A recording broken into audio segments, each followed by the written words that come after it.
ସ୍ମୃତି କେବେ ଫୁଲ ବନ କେବେ କାଚ ଘର କେବେ ପ୍ରତାରିତ ପ୍ରତିବିମ୍ବର ହାହାକାର ଦଲକାଏ ପବନରେ ଭାଙ୍ଗିଯାଏ ସବୁ ପଡ଼ି ରହେ ଏଠି ସମୟର ମେଞ୍ଚା ମେଞ୍ଚା ଅଳନ୍ଧୁ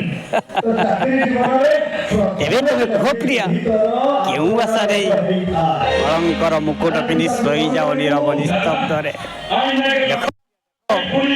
ଲହୁଧୂଆଳ ହୋଇଯାଏ ମୁଁ ଗୋଲାପର ମୁନିଆ କଣ୍ଟାରେ ଆରେ ଏକଥା ମୁଁ କହୁଛି କାହାକୁ ଓ ହଉଛି ମୋ ମେଡିସିନ କି ହଉଛି ମୋ ମେଡିସିନ। ଆଜ୍ଞା ନମସ୍କାର, ମୋ ନାଁ ବୁଲୁ ବିନ୍ଧାଣି, ଘର ହେଲା ମୟୂରଭଞ୍ଜ। ମୋର ପିଲାଦିନୁ ଇଚ୍ଛା ଥିଲା ଯେ ମୁଁ ଯାତ୍ରା କେମିତି ଯିବି, ଯାତ୍ରା କେମିତି ଅଭିନୟ କରିବି।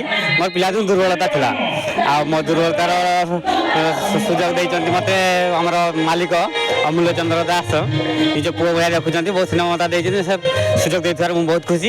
ଆଉ ଆମ director sir Ajay Dutta sir, ସେ ନିଜ ପୁଅ ଭଳିଆ ହିଁ ମୋତେ ମୋ ମନ ଜାଣିକି ଭଲ ରୋଲ୍ ବି ଦେଇଛନ୍ତି। ମୋତେ ପରିବାର ଫୁଲ୍ ସପୋର୍ଟ ଦେଉଛନ୍ତି। ଆସନ୍ତା ସିଜିନ୍ ପାଇଁ କେତେ ସଜ ହେଉଛନ୍ତି ଆପଣ? ଆସନ୍ତା ସିଜିନ୍ ପାଇଁ ତ ଫୁଲ୍ ରେଡ଼ିରେ ଅଛି। ଆଉ ଦର୍ଶକମାନଙ୍କୁ କ'ଣ ମେସେଜ୍ ଦେବେ? ଦର୍ଶକମାନଙ୍କୁ ମେସେଜ୍ ଦେବି ଯେ ମୋତେ ମୋର ଅଭିନୟ ଦେଖନ୍ତୁ ଆଉ ମୋତେ ଢେର ସାରା ଆଶୀର୍ବାଦ କରନ୍ତୁ, ଯେମିତି ମୁଁ ଆଗକୁ ଯାଇପାରିବି।